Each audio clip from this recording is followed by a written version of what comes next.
आप जानते ही होंगे, चंद्रयान ने जब से बादलों का सीना चीरते हुए चंद्रमा पर सॉफ्ट लैंडिंग की है, तब से मानो दुनिया में एक होड़ सी मच चुकी है और दुनिया के देश दक्षिणी ध्रुव में उतरने की अब सोच रहे हैं, जिसमें जापान भी अपना एक मिशन लॉन्च करने वाला था, जिसमें वो अपने रोवर को चंद्रमा की सतह पर उतारना चाहता था। और इस मिशन को लेकर भी दुनिया की नज़र जापान पर टिकी हुई थी, क्योंकि अगर जापान सफलतापूर्वक चांद की सतह पर अपना यान उतार देता तो जापान चांद पर पहुंचने वाला दुनिया का 5वां देश बन जाएगा। और यहाँ खास बात यह है कि इसका लक्ष्य भी चंद्रमा के दक्षिणी ध्रुव पर लैंड करना है।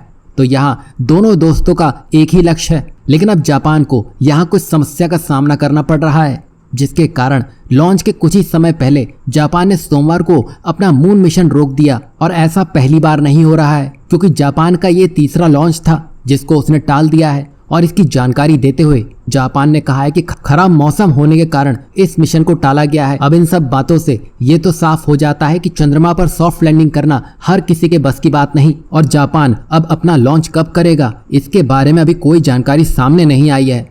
और जापान का ये मिशन इसलिए भी खास है क्योंकि यहाँ जापान चंद्रमा पर पिन पॉइंट लैंडिंग की टेक्नोलॉजी के साथ आगे बढ़ रहा है। इसे आप ऐसे समझ सकते हैं कि भारत का जो चंद्रयान 3 था, उसका लैंडिंग का रेडियस काफी बड़ा था, लेकिन जापान के मिशन का लक्ष्य सटीकता से 100 मीटर के आसपास अपनी लैंडिंग को करवाना है। तो ये एक नई शुरुआत होती और किसी कारणवश जापान को इसमें कठिनाइयों का सामना करना पड़ रहा है।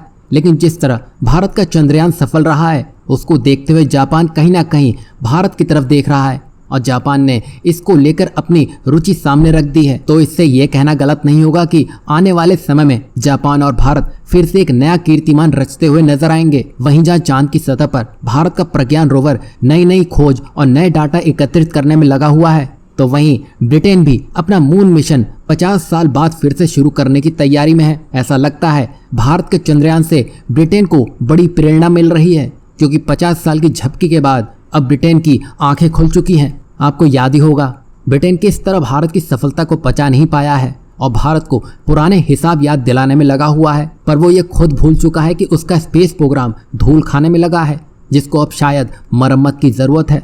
तभी अब ब्रिटेन एक बार फिर से रॉकेट लॉन्च करने के बिजनेस में उतरने की तैयारी में है। आपको बता दें कि 1971 में ब्लैक एरो रॉकेट की लॉन्चिंग ब्रिटेन की ओर से किसी सैटेलाइट को कक्षा में स्थापित करने का एकमात्र सफल लॉन्च था। वहीं ब्रिटेन नए रॉकेट पर काम करना शुरू कर चुका है, जिसकी ऊंचाई केवल 22 मीटर रहने वाली है, जिसको यूके की कंपनी स्काईरोरा लॉन्च करने वाली है। वहीं 3 चरणों वाला स्काईरोरा एक्सेल 3D प्रिंटेड इंजन से चलने वाला है। और इस मिशन के सफल होने के बाद सकारात्मक परिणाम अगर सामने आते हैं, तो ब्रिटेन की योजना है कि वो ब्रिटिश द्वीपों से सबसे उत्तरी जगह से हर साल 12 रॉकेट लॉन्च करेगा। वहीं जहाँ ब्रिटेन नींद से जाग चुका है, तो यहाँ चंद्रयान 3 के प्रज्ञान ने डाटा भेजना शुरू कर चुका है, जिसमें इसरो द्वारा कहा गया है कि चांद की सतह से तापमान का एक ग्राफ जारी किया गया था। और इस ग्राफ के जरिए बताया गया था कि विक्रम पेलोड द्वारा विभिन्न गहराइयों पर चंद्रमा की सतह से तापमान की जांच की गई है। और जैसा कि चार्ट से पता चला है, जमीन पर तापमान 50 डिग्री सेल्सियस के आसपास रहता है और 20 सेंटीमीटर की ऊंचाई पर यह 60 डिग्री तक पहुंच जाता है। वहीं जमीन से 80 सेंटीमीटर नीचे जाने पर